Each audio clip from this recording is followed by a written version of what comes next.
දැනුම ලබාගමු උදෑසනකසේ සිතැඟි වඩාලමු දිය ඇල්ලකසේ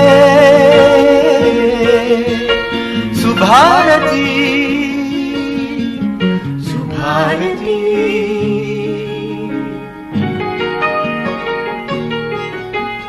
දෙසවන සරසන වදනින සිතුවිලි උපදින හඬකින ඔබගේ නිවහන සොයා ඇදේ සුභාරති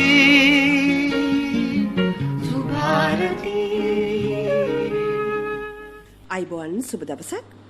නීතිගරුකවම නිවසටම වෙලා ඉන්න ඔබට රූපවාහිනිය ඔස්සේ ගුවන්විදුලිය ඔස්සේ නැත්නම් පුවත්පත් හෝ වෙනත් මාධ්‍ය ඔස්සේ ඔබට යම්කිසි අවබෝධයක් ලැබෙන්න ඇති ඉදිරි මහා මැතිවරණය පිළිබඳව මොන වගේ සූදානමක්ද මොන වගේ අවධානයක්ද රට තුළ පවතින්නේ කියලා. විශේෂයෙන්ම මැතිවරණ කොමිසමේ සභාපති මහින්ද දේශප්‍රිය මහතා ලබන ජූනි 20 වෙනිදා මැතිවරණය පැවැත්විය හැකි දිනයක් බවට නම් කරද්දී තවත් පැත්තකින් පරණ පාර්ලිමේන්තුව ඉතා ඉක්මනින් කැඳවිය යුතු බවට ඉල්ලීම් ඉදිරිපත් වෙමින් තිබෙනවා. මේ අවස්ථාවේ ව්‍යවස්ථානුකූලව වගේම රටේ ප්‍රජාතන්ත්‍රවාදයේ අගයන ජනතාව අවධානය යොමු කරන කාරණයක් තමයි උත්සුක වන කාරණයක් තමයි මොකක්ද මේ සිදුවන්නේ සහ ඇත්තටම ජනාධිපතිවරයා විසින් සිදු කළ යුත්තේ මැතිවරණ කොමිසම විසින් ඉදිරියේදී කොහොමද කටයුතු කළ යුත්තේ මේ උබතෝ කෝටිකය ලිහා ගන්න මෙය නිවැරදි කරන්න රටේ ජනතාවට පැහැදිලි නිර්වුල් අවබෝධයක් ලබා දිය යුතුයි කියලා අපි විශ්වාස කළා. ඒ නිසාම මේ පිළිබඳව කතා කරන්න මෙහි නීතිමය ප්‍රතිපාදන නීතිමය ස්වභාවය හා ස්වරූපය පිළිබඳව සාකච්ඡා කරන්න අපි ඉතාමත්ම ගෞරවපූර්වකව ඇරයුම් කළා ජනාධිපති නීතිඥ මනෝහර්ද සිල්වා මැතිතුමන්ට.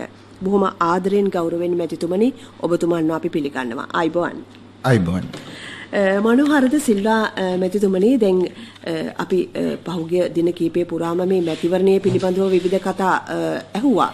රටේ ජනතාවත් කල්පනා කරන මොකක්ද මේ පරණ පාර්ලිමේන්තුව කැඳවන්න කියන එක පැත්තකින් ඉදිරි පාර්ලිමේන්තුව කැඳවන්න නැත්නම් මහ මැතිවරණය පවත්වන්න දිනයක් නියම කරලා තිනවා.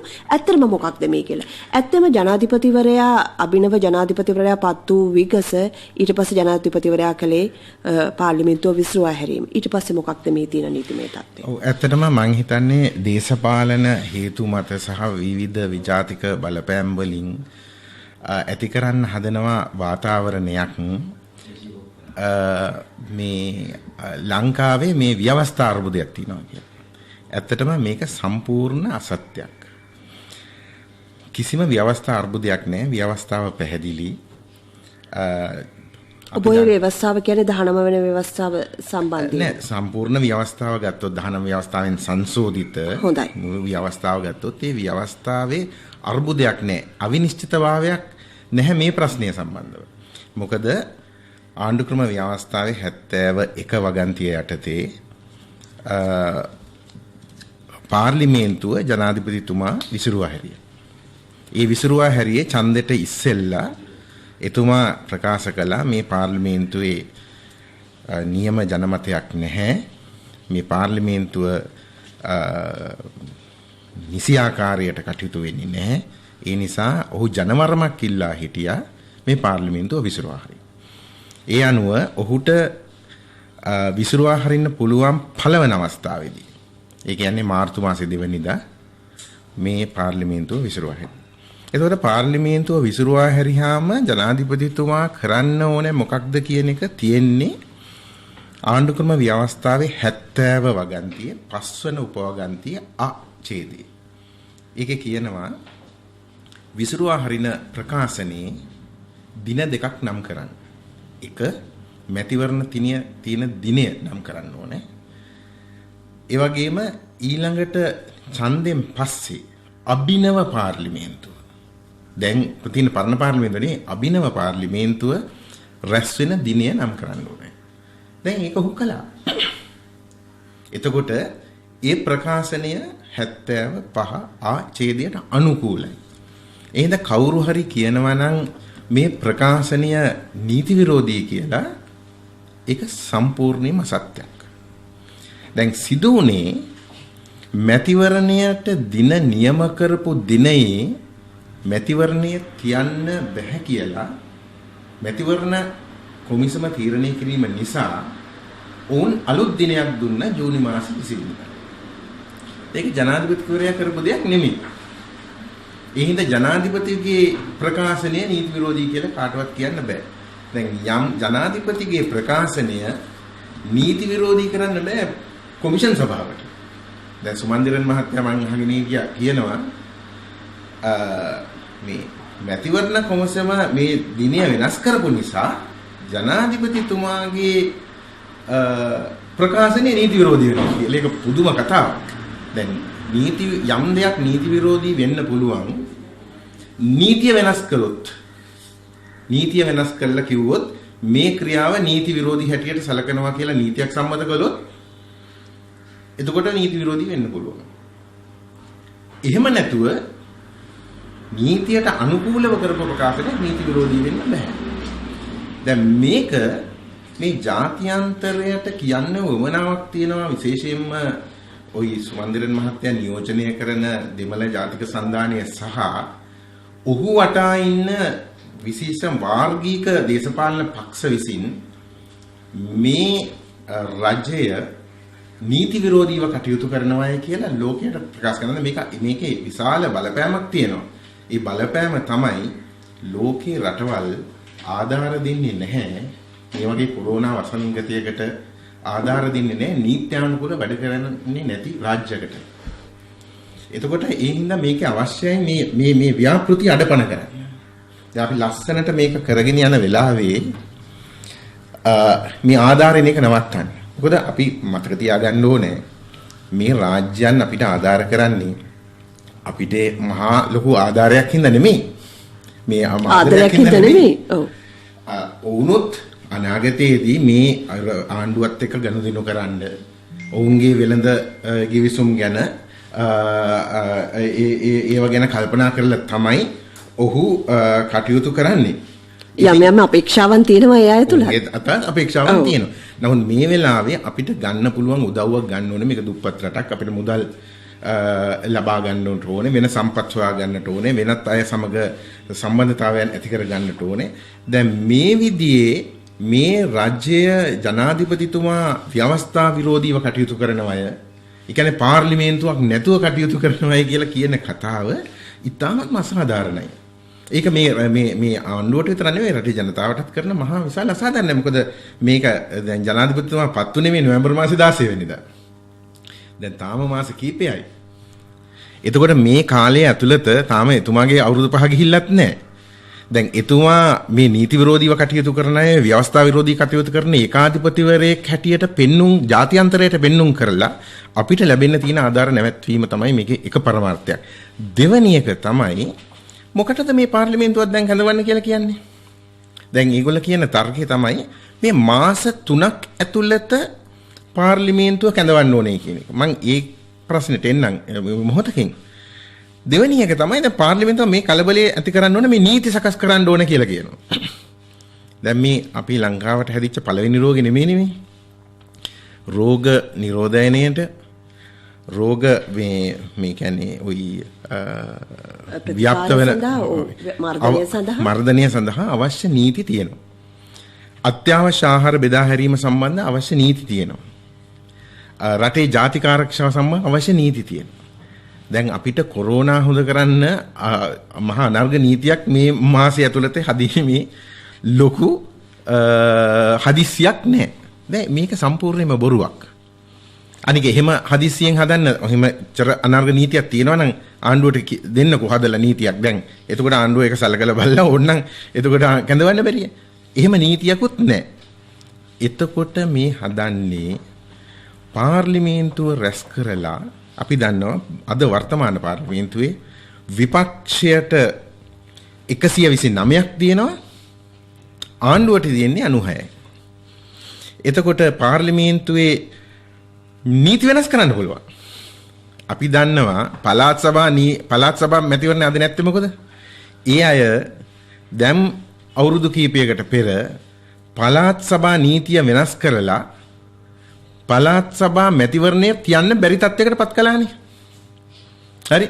ඒ කියන්නේ පොඩ්ඩක් එහෙම කරගත්තාම බැලු බැලමට ඒක මෙහි බොහොම අහිංසක නීතියක් හැටියට පේන්න පුළුවන්. ඊට පස්සේ කොමිෂන් සභාව කියයි. දැන් අපි දන්නවනේ හූල් මහත්තයා ඉන්නවා. ඔහුගේ ඉතිහාසය සහ ඔහුගේ ක්‍රියාකලාපය පිළිබඳව ප්‍රශ්නයක් තියෙනවා.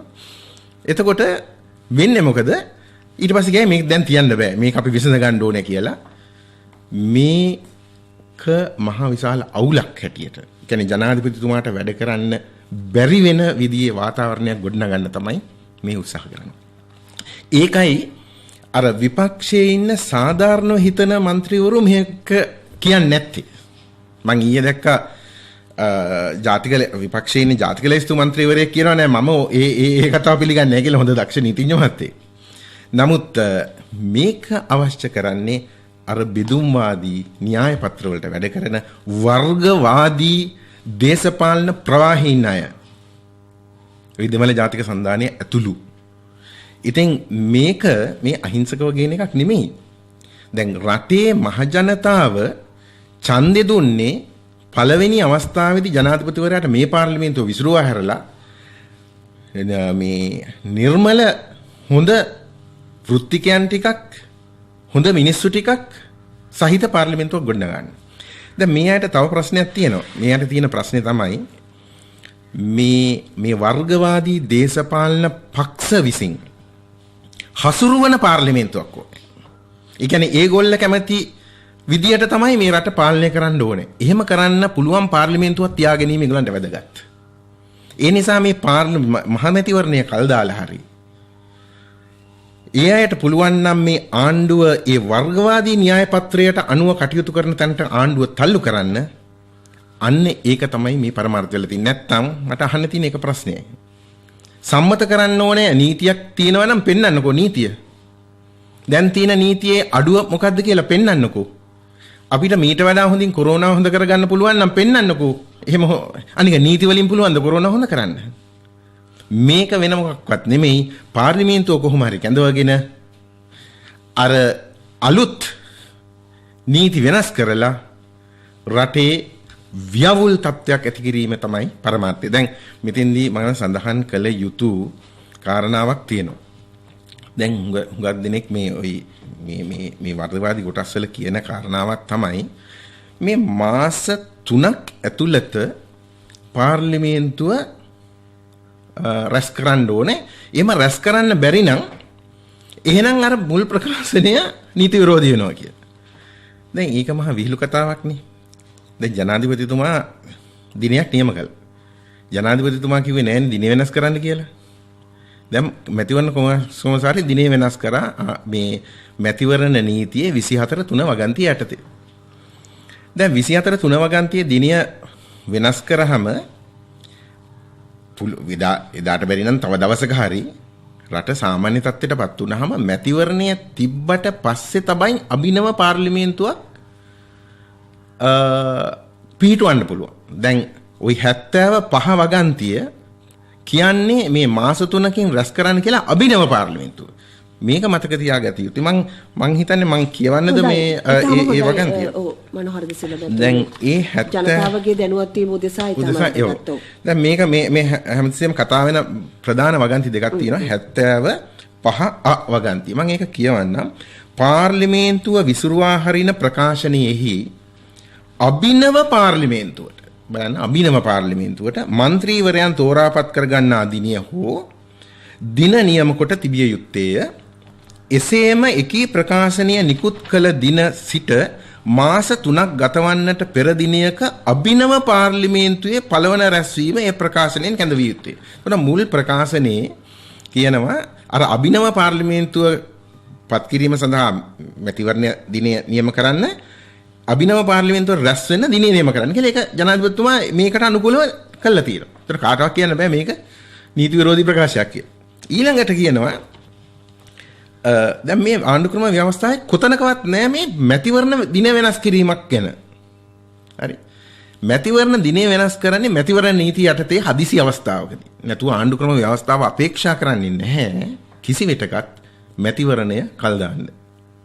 ඒක මත ප්‍රජාතන්ත්‍රවාදී අයිතියක් විදිහට තහවුරු කරනවා.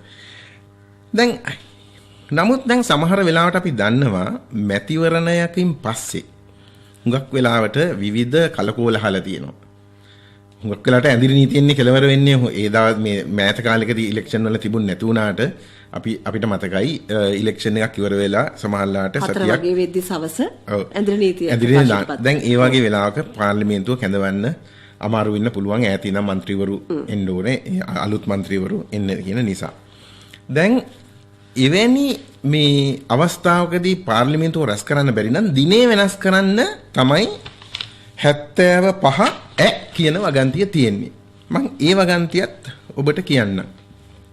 වගන්තිය කියන්නේ ආචේදේ හෝ ආචේදේ විධිවිධාන යටතේ අර මම කලින් කිව්වා ඡේද විධිවිධාන යටතේ ප්‍රකාශනයක් මගින් අභිනව පාර්ලිමේන්තුවේ දැන් බලන්න අභිනව පාර්ලිමේන්තුවේ ප්‍රථම රැස්වීම සඳහා නියම කරන ලද දිනය ඉන්පසු කරන ලද ප්‍රකාශනයක් මසින් වෙනස් කරනු ලැබිය හැකිය.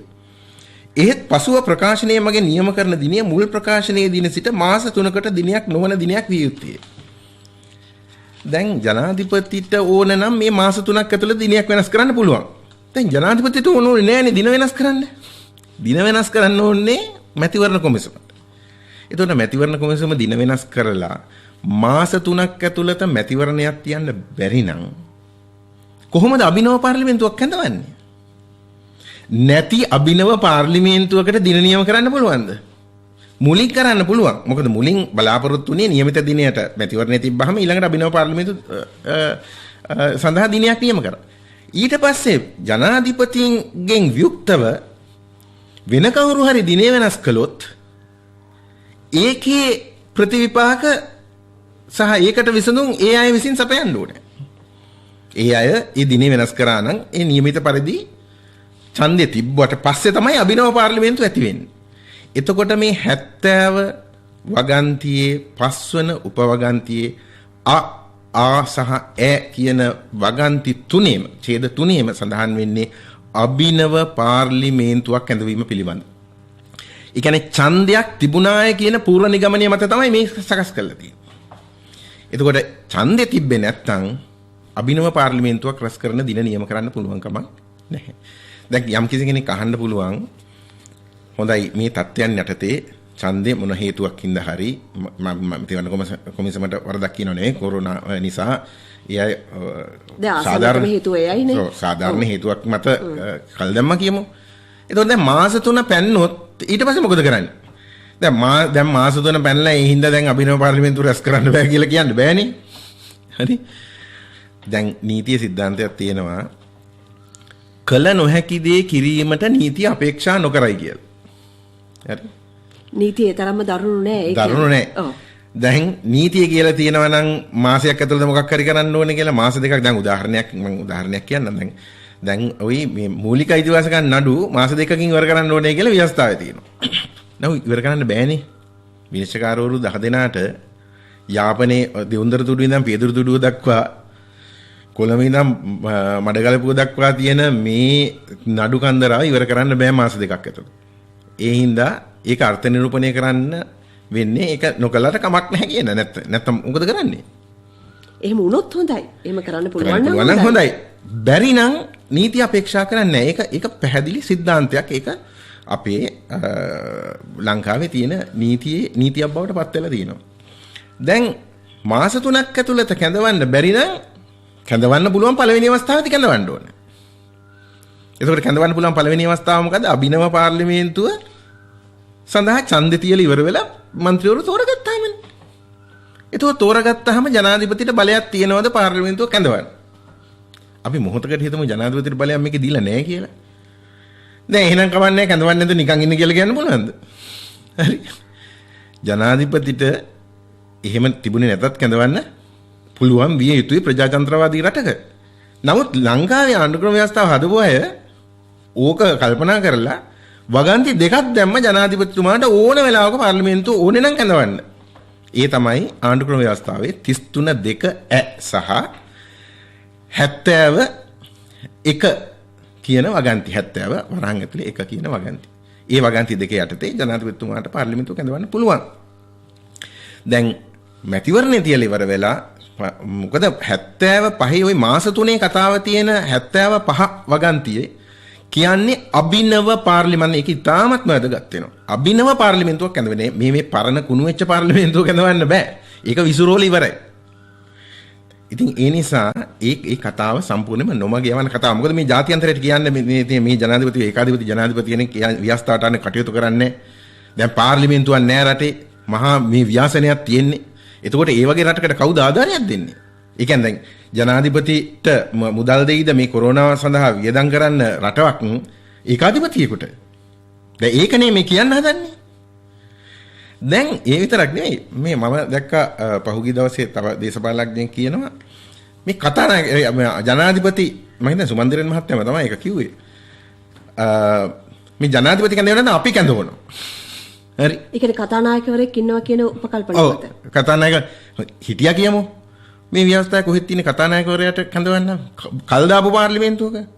දැන් ආණ්ඩු ක්‍රම ව්‍යවස්ථාවේ 64 දෙක වගන්ති යටතේ පාර්ලිමේන්තුවක් විසිරුවා හැරියාම ඔහුගේ මේ තනතුර නැති වෙනවා. ඒ කියන්නේ කතානායක දුරයා අහුසි වෙනවා. දැන් කතානායකවරයෙක් නැහැ. නැහැ. දැන් හිටපු කතානායකවරයෙක්ට පුළුවන් ද පාර්ලිමේන්තුව කැඳවන්න? ඔහු අදට කතානායක නෙමෙයි. ඔහුට එක දෙයක් විතරක් කරන්න ව්‍යවස්ථාව ඉඩසලසලා තියෙනවා. ඒ කියන්නේ ව්‍යවස්ථා සභාවේ සමාජිකයෙකු හැටියට ඔහුට කටයුතු කරන්න පුළුවන්. මොකද ඒ කතානායකවරයා හැටියට හිටපු කාලේ ඔහුව ව්‍යවස්ථා සභාවට පත් කළානේ. එහි සභාපති හැටියට. දැන් ව්‍යවස්ථා සභාව ඉදිරියට කටයුතු කරගෙන යන්නේ බෑ. අපි උදාහරණයක් හැටියට හිතමු කොරෝනා හැදිලා හරි කවුරු හරි මැරුණයි කියලා. රට හරි. එතකොට දැන් අපි හිතමු එහෙම දෙයක් නෙවෙයිවා කියලා මම ප්‍රාර්ථනා කරනවා කවුරුවකින් බැරෙන්නේ එපා කියලා. නමුත් අපි හිතමු හදිසියවත් ශ්‍රේෂ්ඨාධිකරණයේ විනිශ්චයකාරවරු හරි එහෙම නැත්නම් මේක විසින් පත් කළ යුතු කවුරු හරි වැදගත් දුරදරන කෙනෙක් පොලිස්පති හරි නීතිපතිතුමා හරි උන්ට දීර්ඝායුෂ ලැබේවා කියලා ප්‍රාර්ථනා කරන ගමන් මම කියන්නේ හදිසියවත් මේ වුණොත් මේක කෙනෙක්ව වත් කරගන්න එපා. ඉතින් ඒ හින්දා තමයි යාට ව්‍යවස්ථා සභාවේ සමාජිකෙක් හැටියට මේ කටයුතු කරන්න පුළුවන්. නමුත් කතානායකවරයා නොවේ 64 දෙක වගන්තියට. ඒ හින්දා ඔහුට මේ පාර්ලිමේන්තු කැඳවන්න බෑ. එහෙම කැඳවන එක සම්පූර්ණයෙන්ම නීති විරෝධී. මම මතක් කරලා දෙන්න ඕන සුවන්දිරන් මහත්තයාටයි ওই වර්ගවාදී දේශපාලඥයන්ටයි 2009ට කලින් LTT කරපු මේ ওই බලහත්කාරකම් දැන් කරන්න ලේස්තු වෙන්න එපා කිය. ඒ කියන්නේ මේක ප්‍රජාතන්ත්‍රවාදයට විරුද්ධව කරන අරගලයක්. මනෝහරද සිල්වා මැතිතුමනි දැන් පරණ පාර්ලිමේන්තුව කැඳවන්න කියලා ඔබතුමා නීතිමය ප්‍රතිපාදන ගෙනහැර දක්වලා බොහොම අපූර්ව විග්‍රහයක් කරා. ජනතාවට හොඳින් පැහැදිලි වන්න ඇති මොකක්ද මේ නීතිමය ස්වභාවය කියලා. දැන් මේ පරණ පාර්ලිමේන්තුව කැඳවන්න කිව්වහම සාමාන්‍යයෙන් දේශපාලනය පිළිබඳව අවධානයක් යොමු කරන ජනතාව කල්පනා කරනවා දැන් පාස්කු ප්‍රහාරයටත් දැන් වසරක් සම්පූර්ණ වුණා. පහුගිය කාලේ අතීත සිදුවීම් ගැන හැරපෑවාම මේ පරණ පාර්ලිමේන්තුව මොනතරම් වැදගත් අවශ්‍යතාවයක් තියෙනවද කියන කාරණේ පිළිබඳවත් දේශපාලනිකව බොහෝ දෙනා සාකච්ඡා කරන්න පටන් ගන්නවා. ඇත්තටම අපි යමක් ඒ ගැන කතා කරොත් හොඳයි මැතිතුමනි ඔබතුමන්. ඔව් දැන් පරණ පාර්ලිමේන්තුවේ ක්‍රියාකලාපය සම්බන්ධයෙන්. දැන් පරණ පාර්ලිමේන්තුවනේ මහ බැංකුව ඉන්න අයනේ මහ බැංකුවක් කැඩුවේ. හරි එතකොට දැන් ඔය හොරකම් නවත්තන්න කිව්වා හොරකම් නැවැත්තුවෙත් නැහැ. හරි එතකොට රටේ මේ සම්පූර්ණ ව්‍යාසනේ මම හිතන්නේ ජනතාවට කියන්න ඕනේ ජනතාව ඒ හින්දානේ ඒ අය පරාජය කරලා ජනාධිපතිතුමා පත් කළේ. එතකොට ඒකෙන් පැහැදිලිව වෙනවා ජනමතය කොතනද තියෙන්නේ කියලා. ජනමතය තියෙන්නේ ජනාධිපතිතුමත් එක්ක. දැන් ජනාධිපතිතුමාට කකුලෙන් අදින්න කියන්නේ ජනාධිපතිතුමාට දැන් මේ දෙක විශේෂයෙන් සඳහන් කළ යුතුයි. ආණ්ඩු ක්‍රම ව්‍යවස්ථාව 153 වන උපවගන්තිය 153 වන උපවගන්තිය කියනවා පාර්ලිමේන්තුව විසිරුවා හැරියට පස්සේ ජනාධිපතිට ඒකාබද්ධ අරමුදලෙන් මුදල් අරගෙන වියදම් කරන්න පුළුවන් කියලා. හරි. කවද වෙනකන්ද මැතිවරණයක් කවදා හරි තියලා තවත් මාස 3ක් ඉක්ුත් වෙච්ච දවස වෙනකන් මුදල් වියදම් කරන්න පුළුවන් ජනාධිපතිට. ඇයි පාර්ලිමේන්තුවේ දුර කාලය ඉවර නම් දැන් මේගොල්ලෝ කියන විදියට දැන් සැප්තැම්බර් මාසෙන් පස්සේ කොහොමද මේගොල්ලෝ ඉන්නේ? දැන් අවුරුදු 4මාරකට පස්සේනේ පාර්ලිමේන්තුව විසිරුවා හැරියේ. දැන් අවුරුදු 5කට පස්සේ ඉන්න බෑනේ ආණ්ඩු ක්‍රම ව්‍යවස්ථාවට අනුව. එතකොට දැන් අපි හිතමු කොරෝනාව නිසා අපිට සැප්තැම්බර් වල තියන්න බැරි වුණා කියලා. හරි. දැන් මේගොල්ලෝ කියන්නේ නෑ අපි ඉන්නම්. අපි පාර්ලිමේන්තුවේ ඇවිල්ලා කකුලෙන් අදින්නම් කියලාද මේ කියන්න හදන්නේ? දැන් රටේ ජනතාව පුළුවන් පළවෙනි අවස්ථාවේදී මම කියන්නේ මේ හදිසියෙන් හිට මේක තියන්න ඕනේ කියලා තියන්න පුළුවන් දවසක තියන්න ඒක ප්‍රශ්නයක් නෑ මම හිතන්නේ ජනාධිපතිතුමාට හදිසියක් තියෙනවා කියලා.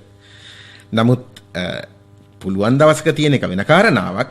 නමුත් ජනාධිපතිතුමාට අවශ්‍ය මුදල් ප්‍රතිපාදන ව්‍යවස්ථාවේ 153 වන වගන්තියට. එතකොට මේකල කියන කතාව තමයි මේ පාර්ලිමේන්තුව රැස් කරන්න ඕන මුදල් වෙන් කරන්න. ඒගොල්ලන්ට මුදල් වෙන් කරන්න ඉස්සෙල්ලා ආණ්ඩුව යෝජනාවක් කළාම ඒක ප්‍රතික්ෂේප කරානේ. ප්‍රතික්ෂේප කරා. එතකොට ඒගොල්ලන්ට ඕන විදියට තමයි මේ මුදල් වියදම් කරන්න ඕනේ ජනාධිපති. ඒ කියන්නේ මේ ජනතාව ප්‍රතික්ෂේප කරපු දේශපාලන ප්‍රවාහයන්ට ඕන විදියට ජනාධිපති කටයුතු කරන්නේ. දැන් මේක මේ ජනාධිපතිට වැඩ කරගන්න බැරි වෙන තත්යකට පත් කරගන්නේ. මේක ඇත්තටම කරුමයක්. මේක මන් දන්නේ මං හිතන්නේ මේ විපක්ෂයේ දැන් ආණ්ඩු පක්ෂයේ ඉන්න മന്ത്രിවරුන්ටත් මම දොස් කියනවා. දැන් මේ බොරු මෙහෙ කියාගෙන එනවා. දැන් මේ විදිය ජනතාව නොමග යවන්න ඉඩ දෙන්න පුළුවන්. අඩු ගන්න ගුවන්විදුලි සංස්ථාවවත් මේ මට ආරාධනා මම මේ නිකන් සාමාන්‍ය පුරවැසියෙක් පමණයි. නමුත් මේ රටේ ආණ්ඩුවේ മന്ത്രിවරු මේකට විරුද්ධව නැගී සිටින්න එපයි.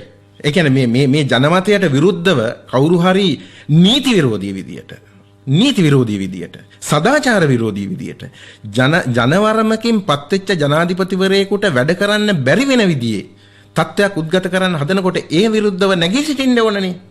ඒ හින්දා මම චෝදනා කරනවා මේ ඇත්තටම ආණ්ඩු පක්ෂයේ മന്ത്രിවරු වුණත් මේකට පිළිතුරු දෙන්න ඕනේ. ඔබතුමන් කියන කාරණේට තවත් යමක් එකතු කරන්න අවශ්‍යයි. අපි දැන් මේ මොහොතේ බොහෝ අයමයක් දෙනකොට විශේෂයෙන්ම කැබිනට් මණ්ඩලයේ ක්‍රියාත්මකයි. එතුමන්ලට අපි බොහෝ දෙනෙකුට ආරාධනා කරනවා. කීප දෙනෙක් පමණයි බොහෝ වෙලාවට අවස්ථාව ලබා ගන්න අපිත් එක්ක සාකච්ඡා කරන. ඇත්තටම ජනතාවට නිවැරදි තොරතුරු ඉදිරිපත් කරන්න තමයි අපි මේ ඇත්තන්ට ආරාධනා කරන්නේ. නමුත් ඔවුන් පසුබට වෙනවා සමහර අවස්ථාවල. ඇත්තටම අපි කනගාටුවටපත් වෙනවා ඒ සම්බන්ධයෙන් ජාතික ගුවන්විදුලියේ විදියට රටේ ජනතාවට නිවැරදි වටපිටාවක් නිර්මාණය කිරීමයි අපේ අවශ්‍යතාවය හා අරමුණ. ඒ වෙනුවෙන් තමයි අපි ඔවුන්ට ආරාධනා කරන්නේ මේ සාකච්ඡාව අහගෙන ඉන්න කෙනෙක් ඉන්නවනම් අපි විශ්වාස කරනවා ඉදිරියේදීවත් ඒ අඩුපාඩුව මගහරවා ගන්නයි කියලා. ඔව්. මම හිතන්නේ දැන් මම ඕන කෙනෙකුට විවෘත අභියෝගයක් කරනවා. දැන් මේ ජනාධිපතිතුමාගේ ප්‍රකාශනය දිනේ වෙනස් කරාම නීති විරෝධී කියලා විකාර කියන්නේ නැතුව නීති විරෝධී වුණ වගන්තිය කියන්නකෝ. දැන් ප්‍රකාශනය කරන්නේ 75 අයන්න ඡේදයේ යටතේ. ඒකේ තියෙන මූලික කරුණු තුනක් සම්පූර්ණ කරන්න ඕනේ. තුන සම්පූර්ණ කරලා තියෙන්නේ. ඒ කියන්නේ විසිරුවා හරින්න ඕනේ. මැතිවරණය සඳහා දිනයක් නියම කරන්න ඕනේ. පාර්ලිමේන්තුව කැඳවීම සඳහා මාස 3ක් ඇතුළත දිනයක් නියම කරන්න. එතකොට 75 ආඡේදය අනුව කටයුතු කරලා තියෙන්නේ. එතකොට ඒ ප්‍රකාශනය නීත්‍යානුකූලයි. ඒ කියන්නේ මාර්තු 2 වෙනිදා ඒක නීත්‍යානුකූලයි. හරි? මාර්තු 3 වෙනිදාත් නීත්‍යානුකූලයි. මාර්තු 31 වෙනිදාත් ඒක නීත්‍යානුකූලයි. අලුත් අවුරුද්ද කාලෙත් ඒක නීත්‍යානුකූලයි. දැන් අප්‍රේල් 20 මැතිවරණ කොමසාරිස් තීරණය කරාම 20 වෙනිදාට දිනේ මේ අපිට තියාගන්න බෑ නේ කරාම මේක නීති විරෝධී කියලා. දැන් මේ වගේ ලදරු තර්කයක් ගෙනල්ලා මේ රටේ මිනිස්සු මෙතරම් මෝඩයි කියලාද මේ අය හිතන්නේ? ඇත්තටම අපි ආරාධනා කරමු අපේ රටේ ජනතාවටත් මේ සම්බන්ධයෙන් අවධානය යොමු කරනවා බොහොමයක් දෙනෙක්. ඒ අයට අවස්ථාව ලබා දිය යුතුයි. අපි ආරාධනා කරනවා ඔබට 268යි 24යි 11 දුරකථනය ඔබට විවෘත කරලා තිබෙන්නේ. ජනාධිපති නීතිඥතුමන් මනෝහර්ද සිල්වා මැතිතුමන් අද සුභාරතී සාකච්ඡාව සමගින් සම්බන්ධ වෙන්නේ. මේ නීතිමය කාරණාවලට අදාළව අපි මේ කතා කරන මාතෘකාවට අදාළව ඔබට පුළුවන් අපිත් එක්ක සම්බන්ධ වෙන්න. විශේෂයෙන්ම දැන් මැතිතුමනි අනිත් කාරණය තමයි දැන් කැබිනට් මණ්ඩලය ක්‍රියාත්මකයි. මෙන්න මේ පිළිබඳව පැහැදිලි කිරීමක් කරන්න. ඔව් දැන් රටේ ජනාධිපතිවරයා විසින් කැබිනට් මණ්ඩලයක් පත් කරලා තියෙනවා. එතකොට ඒ කැබිනට් මණ්ඩලයේ යටතේ තියෙන අමාත්‍යාංශ වලට වැඩ කිරීම සඳහා මුදල් ප්‍රතිපාදන 153 වන වගන්ති යටතේ වෙන් කරලන්න පුළුවන්කම තිබෙනවා. පිටරටකින් යම් ආධාරයක් આવොත් ඒව ඒකාබද්ධ අරමුදලට බැර වෙන්නේ ඒකාබද්ධ අරමුදලින් වියදම් කරන ජනාධිපතිවරයාට ඒ වගන්ති යටතේ බලය තියෙනවා. එතකොට මේ යාන්ත්‍රණය තියෙනවනේ. මේ යාන්ත්‍රණය තියෙනවා. දැන් මේ කැබිනට් මණ්ඩලයත් මම කියන්නේ ඉක්මන් කරලා අපි වෙනස් කරන්න ඕනේ. ඔව්. මොකද දැන් ඒ අයත් අලුත් ජනවරමක් ලබා ගන්න ඕනේ. මම කියන්නේ මේ ආණ්ඩුවේ ජනාධිපතිතුමා පත් කරයි කියලා මේක අනර්ග කැබිනට්ටුවක් වෙන්නේ නැහැ. ඉතින් ඒ හින්දා අපි පුළුවන් තරම් ඉක්මනින් ඒකේ හොඳ කට්ටිය ඉන්න පුළුවන්. නමුත් නරක කට්ටියත් ඉන්නත් පුළුවන්. ජනතාවට බාර මම දන්නේ මම පුද්ගලයෝ ගැන කියනවා නෙමෙයි. නමුත් දැන් මම හිතන්නේ මම සෑහීමටපත් වෙන්නේ නැහැ මේ කැබිනට් මණ්ඩලය පුළුවන් තරම් ඉක්මනින් ජනවරම උරගා බලලා අලුත් කැබිනට්ුවක් පත් කරන්න ඕනේ. හැබැයි දැනට මේ යාන්ත්‍රණය තියෙනවා. ඉතින් ඒ යාන්ත්‍රණය තියෙන නිසා මේ රටේ මේ කොරෝනා මේ වෙලා තියෙන මොනම ආකාරයකින්වත් ජනතාවට පාඩුවක් වෙන විදිහේ මේ ජනාධිපතිතුමාගේ කකුලෙන් අදින වැඩ පිළිවෙලකට නම් ගියොත් අපි මේ සේරොන්ටම කොරෝනා හැදිලා මැරෙන්න තමයි වෙන්නේ. උයි ටික කරගන්න තමයි ඔය හදන්නේ. මොකද මේ රට විනාශ වුණොත් ජාත්‍යන්තර වශයෙන් මේක ඒකාධිපති රටක් මේගොල්ලන්ට මේ කොරෝනා හැදිලා මලත් මේගොල්ලන්ට උදව් කරන්න බෑ කියන තත්වයක් ඇති කර ගැනීම තමයි ඒක හරිම නීච හරිම තුච්ච වැඩක්. මේක තාමත්ම වාසනාවන්ත තත්වයක්. මේ ජනාධිපතිතුමා ජනවරමකින්පත් වෙච්ච ජනාධිපතිවරයෙක්. ජනවරමකින්පත් උනේ. ජනාධිපතිතුමා ජනාධිපතිවරණයට කලින් කිව්වා මේ පාර්ලිමේන්තුව මම විසිරුවා හැරලා මට පුළුවන් පළවෙනි අවස්ථාවේදී නිර්මල පාර්ලිමේන්තුවක් මම ගොඩනගනවා. ජනතාවට අයිතිය තියෙනවා. ඡන්දේ තියන්න රෝගයක් නිසා ඡන්දේ තියන්න බැරි නම් ඡන්දේ එහාට මෙහාට කරගන්න එක වෙන ප්‍රශ්නයක්. ඒක මම කියන්නේ හිට ඡන්දයක් තියන්න ඕනේ කියලා. නමුත් පාර්ලිමේන්තුව කැඳවලා විවිධ යෝජනා සම්මත දැන් ওই ජනවාර්ගික වර්ගවාදී අයට පුළුවන් විවිධ රටට අපහාස වෙන්නේ. දැන් අපි දන්නවනේ 30යි එක මේකේ කලේ අපේ යුද විරුවන් යුද අපරාධකරුවන් ස්ත්‍රී දූෂකයන් හැටියට හඳුන්වපු ගෙනාපු ආණ්ඩුවක් මිනිස්සුනේ මේ ওই පාර්ලිමේන්තුවේ ඉන්නේ. එතකොට ඒ අයට දීලා මේ රට දැන් මාර්තු වල එනවා ඒකට මේ හරිය ඒ කියන්නේ සුමන්දිරන් මේ මහත්තයා දැන් කලබල වෙලා තින්නේ. දැන් ඒකට සඳහා මොකද ගිහින් කියන්න ලංකාවේ නීති විරෝධී රාජ්‍යයක් පාර්ලිමේන්තුවක් නැතුවයි මේක කටයුතු කරන්නේ. ජනාධිපතිතුමාගේ ප්‍රකාශනීය නීති විරෝධී මේකේ පාර්ලිමේන්තුවක් නැහැ කියලා මහා විශාල කතාවක් ගොඩනගලා අර මාර්තු සඳහා වාතාවරණය සකස් කිරීම තමයි. මේක මහා අපරාධයක් මේ රටට කරන්න. මැතිතුමනි දැන් අධිකරණ පද්ධතියටත් පහුගිය කාලේ අධිකරණ පද්ධතිය පිළිබඳවත් ජාත්‍යන්තර වශයෙන් අන්තර්ජාතික වශයෙන් යම්කිසි අවධානයක් යොමු කරන්න එහි බිඳ වැටීමක් පෙන්눔 කරන්නත් යම්කිසි කටයුතු වගේක් සිදු වුණා. අපි මේ පිළිබඳවත් කතා කළ යුතුයි. මේ වෙලාවේ අපිත් එක්ක සම්බන්ධ වෙනවා ශ්‍රී ජයවර්ධනපුර විශ්වවිද්‍යාලයේ සම්මානිත මහාචාර්ය ජිනදාස කටුපොත මහතා දුරකථනය ඔස්සේ. ආයිබෝන් මහාචාර්යතුමනි. ආයිබෝවන් මේ ඇත්තෙම අපි මේ දැන් මේ සාකච්ඡාව ගෙනියන අපේ නීතිඥ තුමාටත් මම බොහොම ස්තුතිවන්ත වෙනවා මේ කරුණු පැහැදිලි කිරීම පිළිබඳව. අපිට දැන් මේ වෙලාවේ තියෙන තිබුණ පාර්ලිමේන්තුව ඇත්තවශයෙන්ම රටේ යහපතට පැවති පාර්ලිමේන්තුවක් නොවන බව අපි කවුරුත් දන්නවනේ. ගිය පාස්කු ප්‍රහාරයේදී වෙච්ච සිද්ධිය.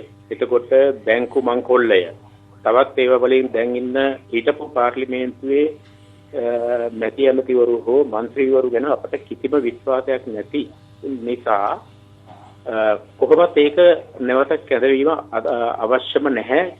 මම හිතන්නේ විසිරුවපු දෙයක් ආයතරයක් එකතු කරන්න පුළුවන්ද? මම දන්නේ ඒ ගැන තියෙන තත්ත්වය මොකද්ද කියන්නේ. අනික අපේ නීතිඥතුමා පැහැදිලි කළා වගේ මේ කට්ටියට ඕන වෙලා තියෙන්නේ මේක කැඳවගෙන මම හිතන්නේ රට සහ මේ දැන් පවතින පරිපාලනය කැඳහැලියක් කරන්න. මේකට ඉඩ දෙන්න අවශ්‍ය නැහැ. අපිට කාටද පාර්ලිමේන්තුව නෙමෙයි මේ කාටද මැතිවරණයක් අවශ්‍ය. අපට ඕන ගමක් නැහැ. මම හිතන්නේ මහ ජනතාවගෙන් වැඩි කොටසක් ඉල්ලන්නේ අලුත් මේ වෙලාවේ මැතිවරණයක් කැඳවන්නේ කියලා. මොකද කොරෝනා මේ ව්‍යසනයේ තියෙන අක්ෂේ එහෙම නැත්නම් මේක අපි හිතමු මේ කලින් මීට වඩා පැතුරුලා මිනිස්සු මැරුණායි කියලා. එතකොටත් මේ මිනිස්සුන්ට මේ පාර්ලිමේන්තුව ඕනද? මේ ඇත්තටම උගත් බුද්ධිමතුන් කියන මිනිස්සු නෙවෙයි නේ කලින් පාර්ලිමේන්තුවේ ඉන්නේ. එතකොට O level A level ලියන മന്ത്രിවරු ඉන්න පාර්ලිමේන්තුවක් ඒක. අපිට එහෙම නෙවෙයි. දැන් මේට වඩා මේ අර අපේ මේ නීතිඥතුමාගේ වගේ අපිට තම නීති අවශ්‍ය නැහැ. මොකද හේතුව මේ තියෙන නීති වලින්ම මේ වැඩේ කරන්න පුළුවන්. අනික මම හිතන්නේ මේ දැන් සියලුම කටයුතු කෙරීගෙන යනවා. දැන් ඇත්තටම ත්‍රිවිධ හමුදාව පොලිසිය එතකොට අපේ මේ සෞඛ්‍ය අංශ මේකට පැහැදිලිව මූණ දීලා මේක වළක්වගෙන යනවා. එහෙම තියෙන වෙලාවක නැවත පාර්ලිමේන්තුව කැඳවලා මේ මිනිසුන්ට හට් එකක් ගහන්න දෙයි කොහේ හරි ඉඳ ගන්නයි මේ තියෙන පාර්ලිමේන්තුව ඉඳ ගන්න බෑ. හොඳයි. පැහැදිලි මහාචාර්යතුමනි බොහොම ස්තුතියි ඔබතුමන්ට. දැන් මං හිතන්නේ මහාචාර්යතුමා ඊටමත් වැදගත් දෙයක් මටත් මේ මතක මේ උදේ පාන්දර මම මේ නරක දේවල් ගැන කල්පනා කරන්නේ නැති හින්දා මටත් අමතක වුණා. දැන් මේ පාස්කු ප්‍රහාරය දැන් පැහැදිලිව අපි කවුරුත් දන්නවනේ මේ පාස්කු ප්‍රහාරය පිළිබඳ දිනවකවානු සහිතව ඒක වැරදි කරන පුද්ගලයන් පිළිබඳ මේ අපරාධ කරන පුද්ගලයන් පිළිබඳ තොරතුරු තියෙද්දිනේ වමනාවෙන් ඒ පිළිබඳ කටයුතු නොකළේ. එතකොට ඒම മന്ത്രിවරු පිරිසක්නේ දැන් මේ රැස් වෙලා අපි ජනාධිපතිතුමා කැඳවන්නේ නැත්නම් අපි කැඳවල පාර්ලිමේන්තුව රැස් වෙනවා කියලා කියන්නේ. එතකොට මේ වගේ අපරාධවල කරපු ඒ කියන්නේ මේ රටේ 300ක් මිය ගියේ නිර්පරාදේ මේ ওই മന്ത്രിවරුන්ගේ හොඳකම හින්දානේ. හරි. එතකොට දැන් මේ 300ක් මැරිලා ඒගොල්ලන් ආයිපත් කළා තව 300ක් මරා ගන්නද මේ හදන්නේ? ඉතින් මේ මට තේරෙන්නේ නැහැ මේ කරන්න යන මේ වැඩේ මොකක්ද කියලා. ඉතින් ඒ නිසා මේ මං හිතන්නේ අපි මේ මහාචාර්යතුමා කිව්ව එක බොහොම නිවැරදි. අපිට ජනාධිපතිතුමාට මේ කොරෝනා දැන් අපිට තියෙන මේ කොරෝනා උවදුරෙන් බේරෙන්න වෙන මොකක්වත් නෙමෙයි. මේ මහත්තයා කිව්ව එක හරි. අපිට දැන් ඉලෙක්ෂන් ගැන හිතන්න නෙමෙයි තියෙන්නේ. දැන් මේ කොරෝනා එක සම්බන්ධව ගත හැකි සියලු ක්‍රියාමාර්ග ගැනීම මොනම හරි ආකාරයකින් අඩපණ කරන රාජ්‍ය ව්‍යුහයක් මේ తాවකාලික මේ මාස දෙක ඇතුළත දැන් මේ අපේ රටේ මැතිවරණ නැතුව තිබිලා තියෙනවනේ. දැන් පළාත් ආයතන පාලන ආයතන වල මැතිවරණ තිබෙත් නැහැ අවුරුදු ගණන්. ඒ පළාත් සභා කාලයක් තිස්සේ පළාත් සභා මැතිවරණ තිබෙත් නැහැ. ඒක නම් ඕනම කමින්මනේ මේ නීතිය වෙනස් කරලා නේ කරගත්තේ. ඉතින් මේ දැන් මේ මාස දෙකට මේ රට මේ පාර්ලිමේන්තුව නැතුව මොකක් වෙනවද? ඇත්තටම මේ අය මේ පණිවිඩය ගෙනියන්නේ අපේ රට ඇතුළටද නැත්නම් ජාත්‍යන්තරයට? පැහැදිලිව ජාත්‍යන්තරයට. ජාත්‍යන්තරයට පමණක් නෙවෙයි රට ඇතුලේ මේක අකර්මණ්‍ය කරලා ඒක ජාත්‍යන්තරයට ගෙන යාම තමයි වැදගත් වෙන්නේ. ඉතින් ඒ හින්දා තමයි දැන් ඔබ බලන්න මේ කතාව කියන අයගේ මූණවල ටික දැන් විපක්ෂේ දැන් මේ ආණ්ඩු පක්ෂේ විතර නෙවෙයි හොඳ මිනිස්සු ඉන්නේ. ආණ්ඩු පක්ෂේ නරක මිනිස්සුත් ඉන්නවා. හරි. ආණ්ඩු පක්ෂේ විපක්ෂෙත් ඉන්නවනේ හොඳ මිනිස්සු. දැන් හොඳට බලන්න රූපවාහිනිය දාලා එහෙම නැත්නම් ගුවන්විදුලියේ මේට සවන් දෙනකොට මේ කතා කියන්නේ මේ වර්ගවාදී අරමුණක් තියෙන කට්ටියද නැද්ද කියලා. දැන් හොඳ ප්‍රජාතන්ත්‍රවාදී අගයන විපක්ෂයේ දේශපාලන මන්ත්‍රීවරු මේක ගැන මොකක්ද කියනවද කියලා බලන්න. ආදරය කරන අය විශේෂයෙන් සීගරම කුණු වෙච්ච මේ රටේට වින කරපු අයත් තමයි දැන් මේක අර භූමි තෙල් ගහපු ගැරන්ඩියෝ වගේ දැන් මේ හිටපු ගමන් මේ අය මේ පාර්ලිමේන්තු කැඳවන්න ඕන මේ නීති හදන්න ඕන. බුදු අපොච්චියේ මේ රටට ඩෙන්ගු වසංගත තිබ්බා, මැලේරියා වසංගත තිබ්බා. ඉතින් මේ රට නීති නැතුවද ඉතින් ඒ වසංගත හොඳ කරේ? අපි පොලියෝ හොඳ කරේ නීති නැතුවද? බරව හොඳ කරේ නීති නැතුවද? ඉතින් මේ රටේ බුද්ධිමත් මිනිසුන්ට කරන නිගාවන්නේ මේක. හොඳයි 268/24/11 දුරකථනය අපි විවෘත කරලා තිබෙන්නේ ජනාධිපති නීතිඥ මනෝහරද සිල්වා මැතිතුමන් මේ සාකච්ඡාවට සහභාගී වෙලා ඉන්නේ. දැන් මැතිවරණ කොමිසමේ සභාපතිතුමන් කිව්වා ඔය කාරණා ඉදිරියට එද්දී ඇත්තම මේ ප්‍රජාතන්ත්‍රවාදයට පයින් ගහන්න පුළුවන් කමක් නැහැ. මැතිවරණයක් අත්‍යවශ්‍යයි. දැන් මැතිවරණ කොමිසමේ සභාපතිවරයා පිළිබඳවත් විවිධ මත පළ කරන අවස්ථාවක එතුමන් ප්‍රජාතන්ත්‍රවාදයේ වෙනුවෙන් මේ නගපු හඬත් ඊටම මේ කාලෝචිතයි මේ අවස්ථාවේ. දැන් මැතිවරණ කොමිසමට පැවරලා තියෙන කාර්යභාරය මොකක්ද ඉදිරියේදී? මම හිතන්නේ මේ මැතිවරණ කොමිසමේ කාර්යය මැතිවරණ තියන්නනේ. ඔව්. මැතිවරණ කල් දාන්නවා. රටේ ප්‍රශ්නයක් මොකක් හරි ඇති වෙච්ච වෙලාවක කල් දාන එක වෙන කාරණාවක්. ඊ අයගේ ඒකායන පරමාර්ථය වෙන්න ඕන කොහොම හරි මැතිවරණ තියන්න. දැන් අපි මැතිවරණ තියන්න මේ කොරෝනා නිසා අකමැති වෙන්න පුළුවන්. නමුත් මැතිවරණ කොමිසමේ කාර්යය මැතිවරණ තියන්නේ. දැන් ඔබට මතක ඇතිනේ ওই මැතිවරණ කොමිසමේ එක ප්‍රබල සමාජිකයෙක් මේ මැතිවරණයක් තියන්න හදනකොට ගිය දැන් අවුරුද්දකට විතර උඩදී එයා ගියා උසාවි. දැන් අපි මේ මහ උජාරුවට කියනවා 19 වන ආණ්ඩුක්‍රම ව්‍යවස්ථා සංශෝධනයෙන් ස්වාධීන මැතිවරණ ස්වාධීන කොමිසම් හැද කරගන්න. දැන් බුදුවපොච්චේ මේ මැතිවරණ කොමිසමේ සමාජිකයෙක් දැන් මැතිවරණයක් මේ තියන්න බෑ මේ පාර්ලිමේන්තු විසුරුවා හරපු එක වැරදි කියලා අනිත් මිනිසුන්ට ඉස්සෙල්ලා උසාවි ගියේ වෙනිහා. හරි. දැන් එහෙව් මැතිවරණ කොමිසමක් තමයි අපිට තියෙන්නේ. දැන් රටේ මිනිස්සුන්ගේ ප්‍රජාතන්ත්‍රවාදය ආරක්ෂා කරන්න ඕන මැතිවරණයක් තියන්න ඕනේ. මම මේ කියන්නේ මේ කොරෝනාස්සේ තියන්නේ කියන එක නෙමෙයි. දැන් එතුමාගේ කතාව දිහා මට අහුණා මම දන්නේ අනේ මේ අයට කොහොම හිතුණාද කියලා මට නිකන් හිතෙනවා එච්චර මේ තියන්න කැමැත්තක් නැති පාටක් තමයි කතාවෙන් මට පේන්නේ. කියන්නේ සාමාන්‍යයෙන් එහෙම කිව්වේ නෑ. නමුත් මට දැනෙච්ච දේ ඒකයි. ඒ කියන්නේ මොකක් හරි මේ මැතිවරණය සෑහෙන කාලයකට කල් දාලා මේ පරණ දූෂිත මේ മന്ത്രിවරු ටිකක් එකතු කරගෙන මේ රටේ ව්‍යවස්ථාදායකය දැන් අර මම කලින් කිව්වා වගේ 129ක් ඉන්නේ විපක්ෂය බලගතුයි ආණ්ඩු පක්ෂයට වඩා. දැන් එහෙම රට පාලනය කරන්න පුළුවන්ද? දැන් මේ ජනාධිපතිතුමාට පාර්ලිමේන්තු බලයක් නැති නෑනේ අපි උදව් කරන්නම්. ඉතින් උදව් කරා නම් එහෙනම් අර සල්ලි පාස් කරන්න උදව් කරන්න එපා. දැන් මේ මාස කිහිපයකට උඩදී ඒක ප්‍රතික්ෂේප කළානේ. විශේෂයෙන් අපි දැකලා තියෙන චන්ද්‍රිකා බණ්ඩාරනායක කුමාරතුංග මැතිණිය කාලේ එවැනි තත්ත්වයක් ඇති වෙලා රටට වෙච්ච දේ. මිනිස්සුන්ට පැහැදිලි කරන්න පුළුවන්. ඒ පිළිබඳව අවධානය යොමු කරන්න පුළුවන්. පැහැදිලිව. දැන් බලන්න ඒ අය කරපු දැන් ওই 19 වන ආණ්ඩුක්‍රම ව්‍යවස්ථා සංශෝධනය සම්බන්ධනත් බලන්න මේ ජනාධිපතිවරයාගේ තියෙන බලතල. ඇයි ජනාධිපතිවරයාගේ තියෙන බලතල අඩු කරන්න ඕනේ? මොකද ඒ අයට අවශ්‍ය කරන්නේ පාර්ලිමේන්තුව මේ වර්ගවාදීන් විසින් පාලනය කරන. කියන්නේ ජනාධිපතිවරයාට අවශ්‍ය බලතල ලැබුණොත් ඔහුට පුළුවන් හරි දේ කරන්න. විධායක බලතල තිබ්බොත් කරන්න පුළුවන්. ඒ හින්දා මේක මර්ධනය කරන්න ඕනේ. ඒ හින්දා තමයි මේ අපි මේ විධායක ජනාධිපති ධූරේ නැති කරන්න ඕනේ. එතකොට පුළුවන්කම තියෙනවා උතුරු නැගෙනහිර ප්‍රදේශවල විශේෂයෙන්ම දැන් පළාත් සභාවක මේ වාසනාවට පළාත් සභාව නැහැ. නිකන් හිතන්නේ විග්නේශ්වරන් මහත්තයා හිටියානම් මොනතරම් වර්ගවාදී විදියට කටයුතු කරාද කියලා අපි දන්නවනේ. එතකොට එතුමා හිටියානම් ජනාධිපතිතුමාගේ බලතල අඩු කරලා මොනතරම් තත්ත්වයක්ද රටේ උද්ගත වෙන්නේ. දැන් ওই විදියේ නීති 19 වන ආණ්ඩුක්‍රම ව්‍යවස්ථා අපි දන්නවනේ මේ බැංකුව කඩලත් පාර්ලිමේන්තු විසිරව හරින්න බැරි වුණානේ. ඒ කියන්නේ මේ 19 වන ආණ්ඩුක්‍රම ව්‍යවස්ථා සංශෝධනයෙන් අයවැය පෙරදුනත් විශ්වාස භංගයක් ආණ්ඩුවට විරුද්ධව ගෙනාවත් රාජාසන කතාව පෙරදුනත් ආණ්ඩුව ඉසුරන්න බෑ අවුරුදු 4මාරක් වෙනකම්.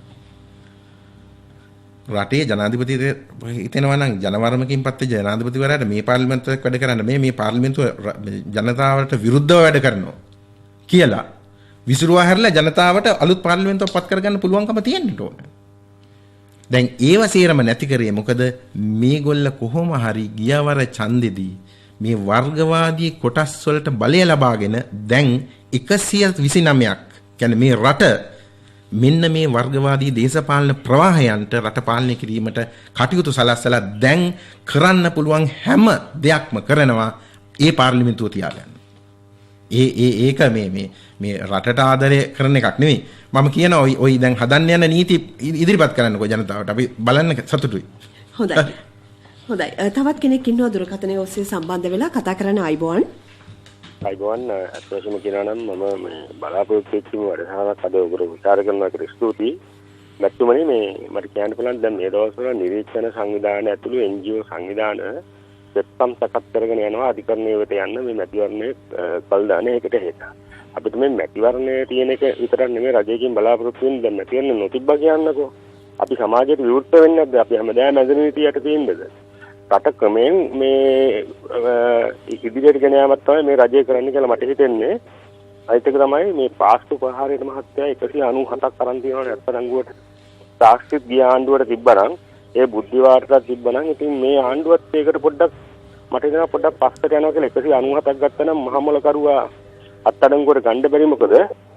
අනිත් එක මේ ජාතික ගුවන්විදුලියෙන් ඉල්ලනවා මේ ව්‍යාත්මක සංවිධානයේ වියත් විතරක් ගේන්න එපා. මේ මහින්ද සුළඟ හින්දා තමයි මේ ගෝඨාභය මහත්තයා රජයට පත් වෙලා තියෙන්නේ.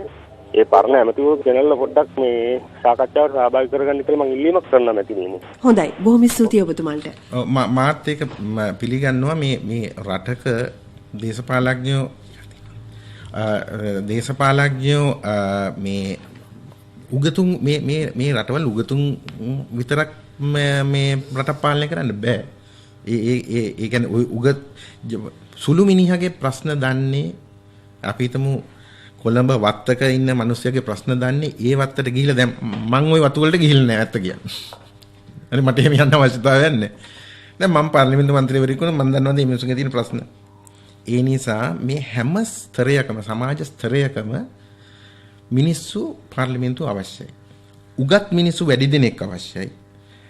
ඒ විවිධ සමාජ ස්තරවල ඉන්න අය කලාකරුවෝ මේ වෙන කම්කරුවෝ දැන් කම්කරුවෝ නියෝජනය කරන එහෙම වෘත්තීය සමිතිවල ඉන්න කම්කරුවන්ගේ ප්‍රශ්න දන්න අයත් ඕනේ. එහෙම නැතුව මේ ඩිග්‍රී බලලා මේ එහෙමනම් සේරම දැම්මොත් එහෙම සියලුම മന്ത്രിවරු ඩිග්‍රී තියෙනවා. එතකොට මේ කාර් එකේ ඇවිල්ලා බැහැලා අර විශ්වවිද්‍යාලය ඉගෙන ගත්තේ ඒවා දේශනා කරන පාර්ලිමේන්තුවක් වැඩකුත් නැහැ. අර මේ මහත්තයා කිව්ව එක මම පිළිගන්නවා. මං හිතන්නේ දැන් නීතිඥවරු විතරක් දාලා මේ පාර්ලිමේන්තු දුවන්න බෑ. අපිට ඒ සංකලනය අවශ්‍යයි. ඒ සංකලනය අවශ්‍ය වගේම ඡන්දයක් තියලා අපිට හැමදාම මේ වැඩේ කරන්න බෑ. පුළුවන් වෙලාවක අපි ක්‍රමයක් හොයාගන්න ඕනේ. මේ දැන් අනාගතයේදී මේ ප්‍රශ්නේ අඩු වුණාම දැන් අන්තිම කොරෝනා මේ රෝගියා මිය යන තෙක් හෝ සුව වෙන තෙක් මේ ඡන්ද තියන්න බෑ කියලා කියන එකත් වැරදි. රටේ යම් කිසි මං කියන්නේ රෝගේ හැදෙන මේ ව්‍යාප්ත වෙන අවස්ථාවක නෙමෙයි. මේක යම් ප්‍රමාණයකට මර්ධනය කළා දැන් කොරියාවේ එහෙම තිබ්බේ. ඒක අපිට පුළුවන් දැනට ඡන්ද දාන තැනේ මේ කාමර දෙකයි තියෙන්නේ මේව කරන්න. ඒකට පුළුවන් 15ක් කරන්න. එතකොට පොලිමේ ඉන්න ඕනේ නැහැ. ගියා ඡන්ද දැම්ම ආවා. මොකවඩම වැදගෙන. මං කියන්නේ මේ දැන් කරන්න ඕනේ නැහැ. ඒක ඕන වෙලාවක ඒ අපේ වෛද්‍යවරු කියන වෙලාවක කරගත්ත හැකි. මං කියන්නේ එහෙම හදිසියක් ජනාධිපතිතුමාට තියෙනවා කියලා මම හිතන්නේ නැහැ. මං ඇහුවේ නැහැ ජනාධිපතිතුමාගේ. නමුත් මට එතුමාගේ කතාව වලින් තේරෙන විදිහට මට නම් හිතෙන්නේ එහෙම හදිසියක් එතුමාට තියෙනවා කියලා. නමුත් ජනාධිපතිතුමා උනත් කල්පනා කරන්න ඕනේ පුළුවන් විගහින් තියන්න. මොකද මේ අපි ජනාධිපතිතුමාට කැමති එහෙම නැත්නම් ජනාධිපතිතුමාගේ ප්‍රතිපත්ති වලට කැමති වුණාට මේ අවුරුදු 5ක්ම ජනාධිපතිතුමා දැන් සමහරව එහෙමත් කියනවනේ.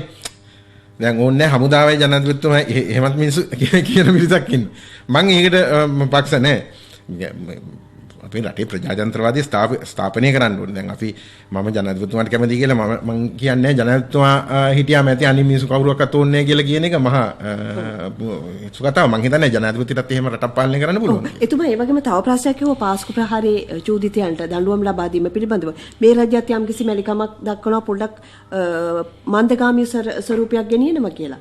ඒ ගැන යමක් කියනවද ඔබතුමා? නෑ මම හිතන්නේ මේ පාස්කු ප්‍රහාරය පිළිබඳ දැන් අපි පහුගිය දවස්වල පොලිස්පති තුමා නියෝජනය කරන පොලිස් නිලධාරීන් මේ කරපු දේශන මේ ප්‍රවෘත්ති සාකච්ඡා වලින් ගම්‍යමාන වෙච්ච දෙයක් තමයි මම හිතන්නේ ඔබත් මාත් එක්ක එකඟ වෙයි. ඔවුන් කිව්වා මේවා අඩපණ වෙලා නැවතිලා තිබිච්ච ඒවා අපි දැන් ආපහු පටන් ගත්තා කියලා. හරි? දැන් ගියාණ්ඩු කාලේ නැවතිලා තිබිච්ච ඒවා ආපහු පටන් ගත්තා කියලා. දැන් 78ක්ද කොහෙද කී දිනෙද්ද මේ අතඩංගුවට ගත්තනේ. ඒ කියන්නේ කලින් අතඩංගුවට ගන්න හිටපො දැන් මේ පාස්කු ප්‍රහාරයක් කළා මිනිසු 300ක් මැරිලා මේ විදිය මහා අපරාධයකට වැරදිකාරයෝ හොයන්න නැතුව හිටියේ. දැන් අපේ ගරු කාදිනල් උන්නාන්සේ පවා ඔහු ප්‍රකාශ කළා දැන් අපිට මේ පාස්කු ප්‍රහාරය පිළිබඳ යම් කිසි සාධාරණත්වයක් දැන් ඉටු වෙගෙන එනවා. ඒක තාම ඉටු වෙලා නැහැ. නමුත් ජනාධිපතිතුමාට ඒ අවශ්‍ය බලතල පාවිච්චි කරන්න එක නවත්තන විදිය. ඒ කියන්නේ තව හිසරදයක් ලබා දුන්නොත් ඒ එකක්වත් කරගන්න එතුමාට පුළුවන්. ඔබතුමන් කියන ක්‍රමයෙන් මේ සඳහා එළඹිය යුතුයි කියලා. පැහැදිලි. හොඳයි. දැන් ඔබතුමන් කතා කරා මේ 19 වෙන ව්‍යවස්ථාව සම්බන්ධයෙන්. මේ 19 හින්දා මේ කොමිෂන් සභා පත් කරලා රටේ යන යම්කිසි ක්‍රියාමාර්ග දූරාවලින් අඩපණ වීමක් සිදු වුණා කියලා පහුගිය කාලේ පුරාම සාකච්ඡා කරනවා. ඔබතුමත් වරින් වර මේ පිළිබඳව සාකච්ඡා කරා. ව්‍යවස්ථාදායක සභාව මගින් මේ කොමිෂන් සභා නිර්මාණය කළා. ඉන්පස්සේ මොකක්ද වෙන්නේ කියලා. 19 ඉවත් කරගන්නේ කොහොමද කියලාත් මිනිස්සු කල්පනා කරනවා. ජනතාව කල්පනා කරනවා. පාර්ලිමේන්තුවේ ඉන්න බොහෝ දෙනෙක් මේ පිළිබඳව කතා කරනවා. දැන් ඉදිරි මහ මැතිවරණයක් තියලා 19 ඉවත් කරගන්න අපිට පුළුවන් කමක් ලැබෙයි. මම ප්‍රාර්ථනා කරනවා පුළුවන් කමක් ලැබෙයි කියලා. හැබැයි අපේ නීතිය යටතේ 3න් 2ක ඡන්දයක් ඕනේ. බහුතරයක් ඕනේ. දැන් මේ මහ ව්‍යාකූල විකෘති 19 ආණ්ඩුක්‍රම ව්‍යවස්ථාව ඕන දෙපාවද කියලා කල්පනා කරන්නකෝ. දැන් නිකන් හිතන්න අපි මේ පොලිස්පතිතුමා හොඳ නෑ කියලා පොලිස් කොමිෂන් සභාවක් දැම්මා. මහා ගොඩක් මිනිස්සුත් එක්ක. මහා ගොඩක් සල්ලි තියදම් කරනවා. මිනිස්සු 300ක් මැරුණේ කොහොමද? දැන් පොලිස් කොමිෂන් සභාවේ ඉන්නේ ඔය පොලිස්පති යාගේ පොලිස් සේවයේ මේ විනය ක්‍රියාමාර්ග ගන්නනේ. මොකද ඒගොල්ලෝ කළේ? දැන් ඒකෙන් පැහැදිලිව පෙනෙන දෙයක් තමයි මේ 19 වන ආණ්ඩුක්‍රම ව්‍යවස්ථා සංශෝධනයෙන් මේ ඇති කරපු එකෙන් එක්කෙනෙක්වත් වගකීමක් බාරගන්නේ. දැන් වෙනදා පොලිස්පති තීරණ අරගෙන ඔහු වගකීම ගත්තා. දැන් පොලිස් කොමිෂන් සභාවක් ඉන්නවා. හරි. ඒතර පොලිස් කොමිෂන් සභාවක් ඉන්නවා. පොලිස්පති කෙනෙකුත් මහා මේ ව්‍යවස්ථා සභාවෙන් තමයි තෝරන්නේ. ඉතින් උත්තර තෝරලත් මේ මහා ස්වාධීන දැන් සේරම පොලිස්පතිත් ස්වාධීනයි, නීතිපතිත් ස්වාධීනයි, විනිශ්චයකාරවරුත් ස්වාධීනයි, හැමෝම ස්වාධීනයි කියලා ඒ ස්වාධීන වුණාට රටේ මේ දැන් ওই මූලික අයිතිවාසිකම් කඩවීමේ අඩුවක් තියෙනවද? මූලික අයිතිවාසිකම් දැන් මානව හිමිකම් කොමිෂන් සභාවක් තියෙනවා.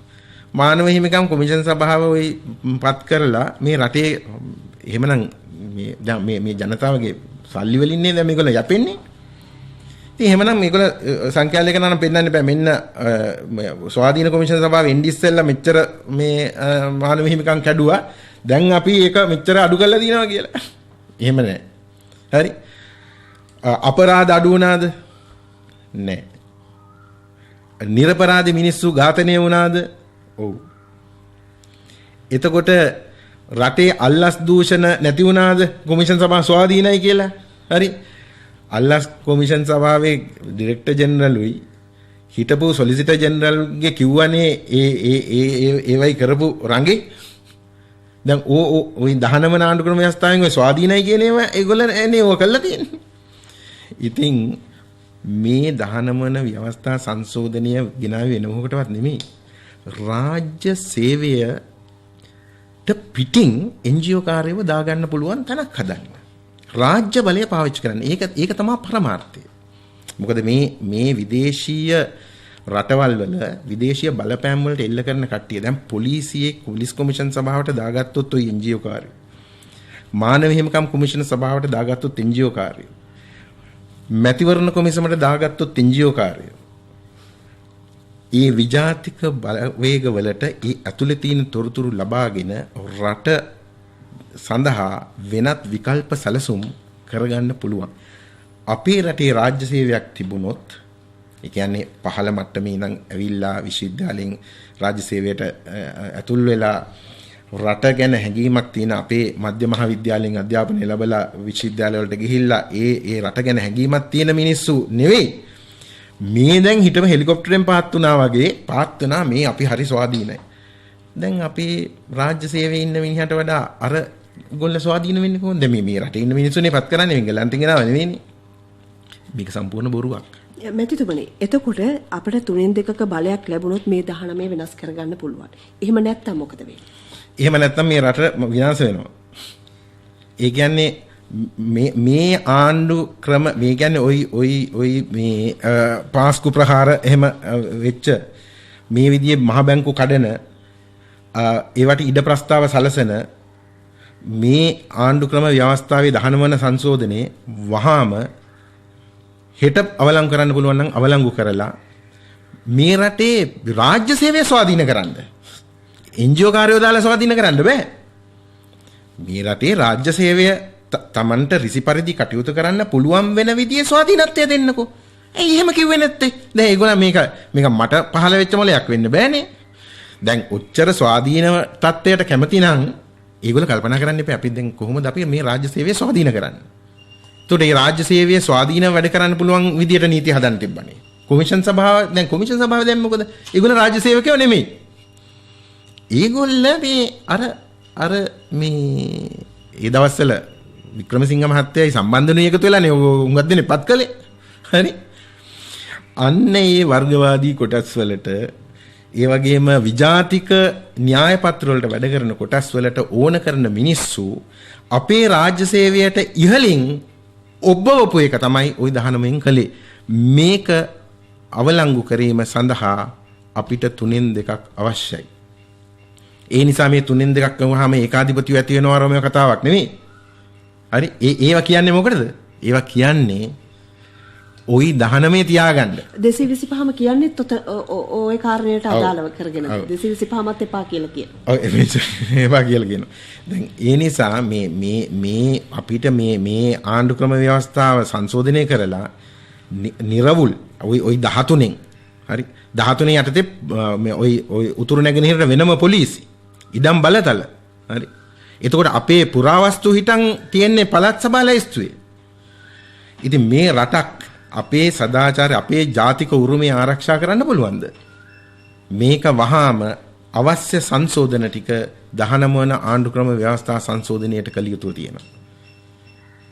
නීතිගරුකෝ ජනතාව නිවස් වලට වෙලා ඉන්න මේ වෙලාවේ ඔබතුමන් ඔවුන්ට පණිවිඩයක් දෙන්න. මොකක්ද ඔවුන්ට තිබෙන වගකීම කියලා? මම හිතන්නේ අපි පළමුවෙනියෙන්ම මම නම් එළියට ගියෙත් නෑ. මම ඇත්තටම ගුවන්විදුලි සංස්ථාන් කිව්වත් ඔබට කිව්ව වෙලාවෙත් මම මැලි වුණා. ඉන්න මම එළියට බහින්නේ නෑ. සභාපතිතුමන් කෝ එතුමන්ගේ වාහනේ ඔව් මට වාහනයක් කිව්වා. මොකද මම ඇත්තටම මම කිව්වා මේ මට ඇඳිරි නීති පාස් එකක් නෑ. මට ආණ්ඩුවේ බලයක් තියෙන කෙනෙක් නෙමෙයි. දැන් රාලහාමි කෙනෙක් නැවැත්තුවොත් එහෙම හරි සමහරවිට මම අත්තඩංගුවට ගන්නත් පුළුවන්. හරි මං ගුවන්විදුලි සංස්ථාවෙන් මට කිව්වා මං කිව්වා මට නම් ඉන්න බෑ මේක මම කොහෙවත් එළියට බැස්සේ නෑ. අපි යන්තම් ওই ඕඩර් කළා මේ එන්න පුළුවන් කෑම වලින් තමයි අපි ජීවත් වෙන්නේ. අපි එළියට බහින්නේ. මට දෙන්න තියෙන පණිවිඩේ කරුණා කරලා දැන් බලන්න මේ අද පත්තරේ තියෙනවානේ පොළොන්නරුවෙත් මේ හොයාගත්තා කියලා. මෙහෙම තැන් වල අපි ඇවිදින්න ගියොත් මට ඇත්තටම මට ගමේ ගියා නම් මට මීට වඩා සැපට මේ දැන් මට එළියට බහලා ඇවිදින්නවත් විදියක් නැහැ. මොකද මම ඉන්නේ පොයිචස් සතක ගෙදරක. මට ගමට ගියා නම් මට හොඳට ඇවිදලා මේ අලුත් ගහක තියෙන කොලයක් කඩාගෙන උයාගෙන කාලා ඉන්න පුළුවන්. නමුත් මං අඳුරන කෙනෙක්ගේ මාර්ගයෙන් ඇඳිරි නීති පාස් එකක්වත් අරගෙන මං යන්න මේව කරේ නැහැ. මොකද අපි පුරවැසියෝ හැටියට ආදර්ශමත් වෙන්න ඕන. අපිට තියෙන පුද්ගලික අපහසුතාවයන් ගැන හිතලා මේ අත්‍යවශ්‍ය දැන් ඔබතුමන්ලා වගේ අත්‍යවශ්‍ය සේවයක් දැන් නීතිඥවරු ඕනේ රටට ඒ ඉඳ මට ඇවිදින්න කිසිම හේතුවක් නැහැ. දැන් මාධ්‍ය අයට හෝ එහෙම නැත්නම් දුස්තරවරු ඇවිද්දට කමන්නේ ඒ රාජකාරී කරන අනේ මිනිසුන්ට ගෙදරට වෙලා ඉඳලා මේ කොරෝනා උවදුරෙන් බේරෙන්න උදව් කරලා අලුත් ශ්‍රී ලංකාවක් ගොඩනැගීම සඳහා ජනාධිපතිතුමාට ශක්තියක් වෙන්න කියන එක තමයි මට කියන්නේ. හොඳයි. බොහොම ස්තුතියි ජනාධිපති නීතිඥතුමනි. ගෞරවපූර්වක ස්තුති ප්‍රණාමය ඔබතුමන්ට පුද කරනවා. එමුනම් අපි සමුගන්නවාද අපි සුභාරතී සාකච්ඡා මණ්ඩපේ බාහිර පටිගත කිරීම කුමාර ප්‍රනාන්දු අරුණ නානායක්කාර පී නන්දන නිෂ්පාදනය කළ සුධර්මා කොළතුංග සමග ඩිලාන් කොඩිකාර සභාපතිතුමනි ජගත් වික්‍රමසිංහ මැතිතුමනි එතුමන් මැදිරියට පැමිණියා. බොහොම ස්තුතියි ඔබතුමන් මැදිරියට පැමිණියාට. මේ සාකච්ඡාවේ අනතුරුව අපිට කතා කරන්නත් බොහොමයක් දේවල් තිබෙනවා. අපි ඒ පිළිබඳවත් කතා කරමු. එහෙමනම් සමගින යන්නයි සූදානම් වන්නේ. අද අධීක්ෂණය කරා ඉන්දික ජයරත්න මම සුධර්මිකා විජේරත්න ප්‍රාර්ථනා කරනවා ඔබට යහපත් දවසක්. ආයිබෝන්.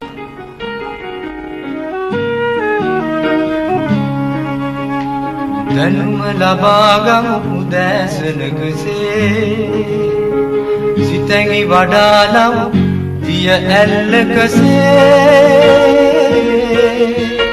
සුභාරතී